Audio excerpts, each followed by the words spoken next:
شروع اللہ کے نام سے جو بڑا مہربان نہایت رحم والا ہے۔ الف لام میم۔ اس میں کچھ شک نہیں کہ اس کتاب کا نازل کیا جانا تمام جہان کے پروردگار کی طرف سے ہے۔ کیا یہ لوگ یہ کہتے ہیں کہ پیغمبر نے اس کو از خود بنا لیا ہے؟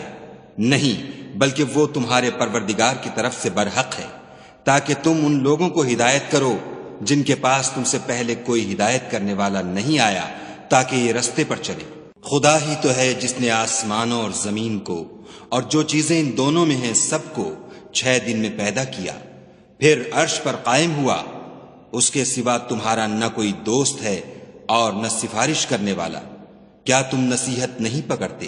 وہی آسمان سے زمین تک کے ہر کام کا انتظام کرتا ہے، پھر وہ ایک روز جس کی مقدار تمہارے شمار کے مطابق 1000 برس ہوگی، اس کی طرف صعود اور رجوع کرے گا۔ یہی تو پوشیدہ اور ظاہر کا جاننے والا اور غالب اور رحم والا خدا ہے، جس نے ہر چیز کو بہت اچھی طرح بنایا، یعنی اس کو پیدا کیا، اور انسان کی پیدائش کو مٹی سے شروع کیا، پھر اس کی نسل خلاصے سے یعنی حقیر پانی سے پیدا کی، پھر اس کو درست کیا، پھر اس میں اپنی طرف سے روح پھونکی، اور تمہارے کان اور آنکھیں اور دل بنائے، مگر تم بہت کم شکر کرتے ہو۔ اور کہنے لگے کہ جب ہم زمین میں ملیا میٹ ہو جائیں گے تو کیا از سر نو پیدا ہوں گے؟ حقیقت یہ ہے کہ یہ لوگ اپنے پروردگار کے سامنے جانے ہی کے قائل نہیں۔ کہہ دو کہ موت کا فرشتہ جو تم پر مقرر کیا گیا ہے تمہاری روحیں قبض کر لیتا ہے، پھر تم اپنے پروردگار کی طرف لوٹائے جاؤ گے، اور تم تعجب کرو جب دیکھو کہ گناہ گار اپنے پروردگار کے سامنے سر جھکائے ہوں گے، اور کہیں گے کہ اے ہمارے پروردگار، ہم نے دیکھ لیا اور سن لیا، تو ہم کو دنیا میں واپس بھیج دے کہ نیک عمل کریں، بے شک ہم یقین کرنے والے ہیں۔ اور اگر ہم چاہتے تو ہر شخص کو ہدایت دے دیتے، لیکن میری طرف سے یہ بات قرار پا چکی ہے کہ میں دوزخ کو جنوں اور انسانوں سب سے بھر دوں گا۔ سو اب آگ کے مزے چکھو، اس لیے کہ تم نے اس دن کے آنے کو بھلا رکھا تھا۔ آج ہم بھی تمہیں بھلا دیں گے، اور جو کام تم کرتے تھے ان کی سزا میں ہمیشہ کے عذاب کے مزے چکھتے رہو۔ ہماری آیتوں پر تو وہی لوگ ایمان لاتے ہیں کہ جب ان کو ان سے نصیحت کی جاتی ہے تو سجدے میں گر پڑتے اور اپنے پروردگار کی تعریف کے ساتھ تسبیح کرتے ہیں اور غرور نہیں کرتے۔ ان کے پہلو بچھونوں سے الگ رہتے ہیں، اور وہ اپنے پروردگار کو خوف اور امید سے پکارتے، اور جو مال ہم نے ان کو دیا ہے اس میں سے خرچ کرتے ہیں۔ کوئی متنفس نہیں جانتا کہ ان کے لیے کیسی آنکھوں کی ٹھنڈک چھپا کر رکھی گئی ہے۔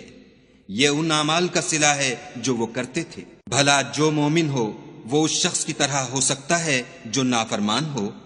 دونوں برابر نہیں ہو سکتے۔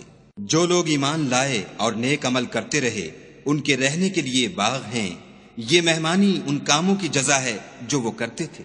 اور جنہوں نے نافرمانی کی ان کے رہنے کے لیے دوزخ ہے، جب چاہیں گے کہ اس میں سے نکل جائیں تو اس میں لوٹا دیے جائیں گے، اور ان سے کہا جائے گا کہ جس دوزخ کے عذاب کو تم جھوٹ سمجھتے تھے اس کے مزے چکھو، اور ہم ان کو قیامت کے بڑے عذاب کے سوا عذاب دنیا کا بھی مزہ چکھائیں گے، شاید ہماری طرف لوٹائیں۔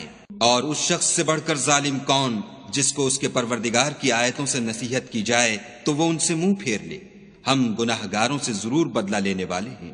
اور ہم نے موسیٰ کو کتاب دی تو تم ان کے ملنے سے شک میں نہ ہونا، اور ہم نے اس کتاب کو یا موسیٰ کو بنی اسرائیل کے لیے ذریعہ ہدایت بنایا، اور ان میں سے ہم نے پیشوا بنائے تھے جو ہمارے حکم سے ہدایت کیا کرتے تھے جب وہ صبر کرتے تھے اور وہ ہماری آیتوں پر یقین رکھتے تھے۔